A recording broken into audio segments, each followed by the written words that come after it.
Yes, welcome back to Davao. Ay, after natin maglagalag for more than almost 1 month, no? So talagang inikot po natin ang Kabisayaan, Luzon, and yan, NCR. So yun lang, bali dito na tayo ulit sa Davao ngayon. So welcome mo sa atin.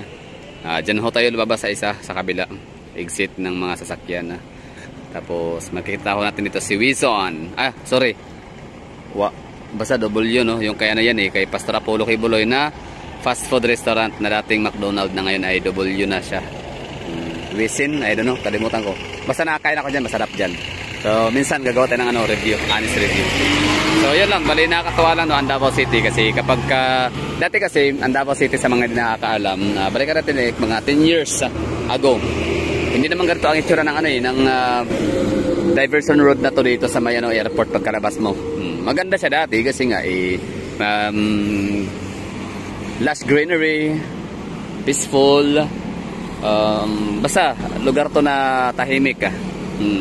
Pero ngayon mas lalong gumanda gawa nito, tingnan mo, di ba? May mga establishment na ho dito. Pagkalabas mo kasi ng airport dito. Dati kasi pagkalabas mo ng airport, pagkalapag mo, so kumbaga ang gagawin mo is magwi-waiting ka lang sa waiting area para sa iyong mga sundo or sasakay ka ng jeep or taxi dito sa labas. Ngayon, hindi ka na maboboard, no, na matatagalan yung dumating yung sundo gawa nung meron kang makainan na WD in 7-Eleven kay Pastor Apollo Kibuloy na area. Tapos suntorized na yung mga mixed use development diyan sa may LPO na may Aranda, I don't know, basta LPO, no? So mixed use development properties and parang magiging yan, may mga condo, residences, mga parang shopping malls yata or stores. Tapos dito naman na area meron kayo makikitang Jollibee and syempre ang pinakabagong Santa Lucia Mall na Davao, no? Santa Lucia Mall Davao or St. Lucia Mall Davao na isa yan sa magbibigay talaga ng tawag nito parang iwas board, no? Iwas boredom. With boredom strike dito sa airport, kakaantay ng iyong mga kamag-anakan na susundo, pwede ka rito munang mamasyal. Yun, di ba? Or di kaya kung ikaw naman ay mayroong susunduin na kamag-anakan na lalapag sa airport, sa maaari ka munang imbis na magtambay ka rin ng napakatagal sa airport, dito ka na lang sa Santa Lucia Mall or St. Lucia Mall mag-aabang, no? Magpa-pastime. Patayin mo yung oras, no? Magdalaga ka dyan, kakain ka, kakape-kape sa shopping mall na yan. And sa mga naman, sa mga pupunta ng may flight, for example, di ba?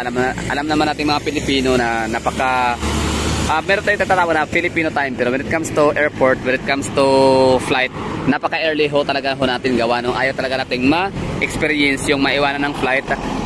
Diba? Mahirap yun, no? Pangit na experience ho talaga yun. Parang walang sinumang Pilipino ang magsasabing parang okay lang na maiwanan ng flight. Kasi ang mahal talaga bumili ng flight on the spot. Ng ticket, mag-book ng ticket on the spot para mahalipad. Not unless kung ka-level mo sila small Audi, di ba?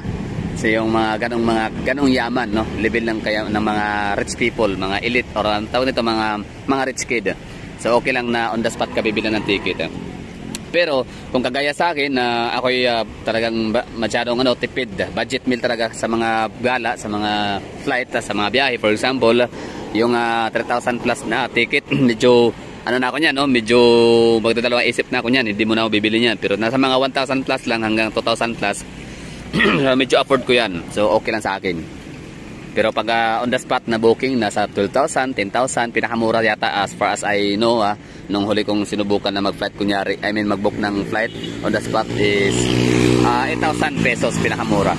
So ibig sabihin kunyari ang flight ko dito, sabihin natin ng mga alas 4 ng hapon. So early as 12 noon pa lang or alauna ng hapon, pwede na akong pumunta ng airport at check-in.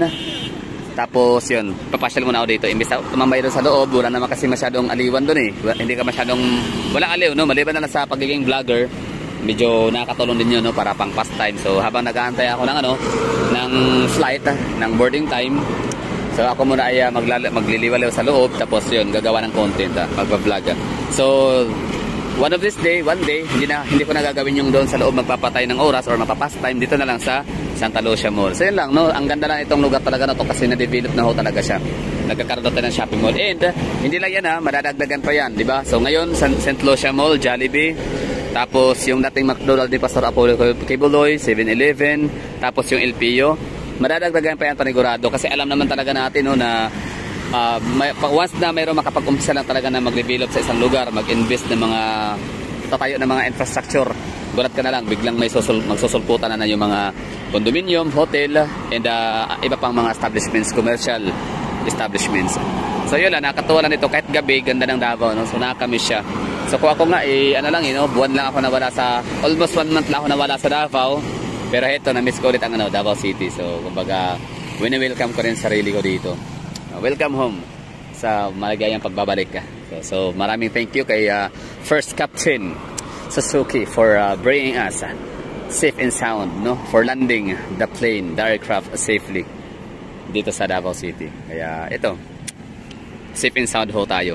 So ako nga, namimiss ko yung isang buwan, no? I mean almost 1 month na nawala ako dito sa Davao. Namiss ko na nga Davao City. What more sa mga 2 taon nagtatrabaho sa ibang bansa, or sa mga 10 taon or 20 years old or 28 years, no, na nakaalis ng Davao. So, gaya na aking kasabayan kanina, si Ma'am Fib, si Nanay Fib, no, shout out to kay Nanay Fib.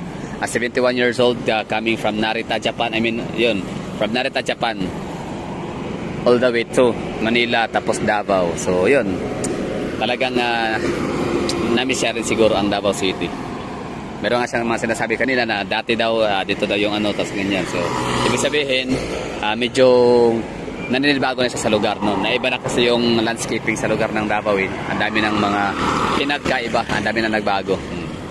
Progressive and asinsado, o ganun man, ano matawag dyan. Basta, thriving ang Davao City. So, yun na siguro, no? Bali, pagkalabas ko dito, siyempre, yung puntahan natin, yung ating direction ngayon is going south ho tayo, no? Papunta ho tayo ng, sabihin natin, Buhangin. Ayan. So, ang gagawin ho natin sa kabila ho tayo tatawid, tapos yung taxi. So, pwede mag-bus, pwede mag-taxi. Basta, paunahan na lang kung sino mauna. Tapos, yun, kung kayo na may papuntang northern part, yan, dito kayo. Patagom, Mati, Oriental, no? Agusan, Butuan, Surigao, ito yung way ho ninyo. Dito kayo mag-aabang ng bus, ha? Pero dito nga, sakayan.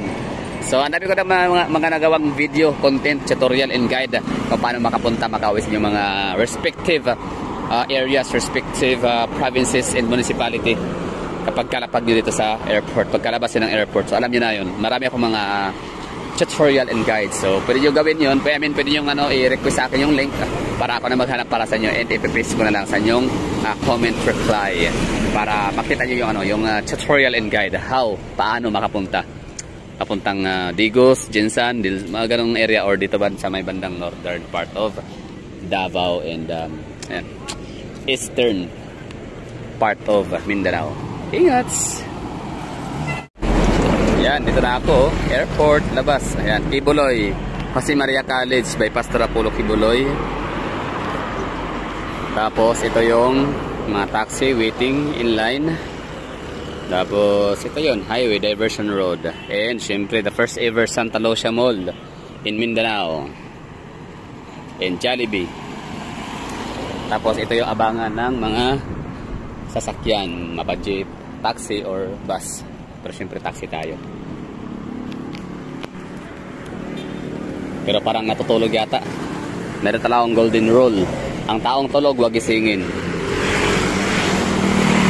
Kasi ako man din, ayaw ko rin ginigising.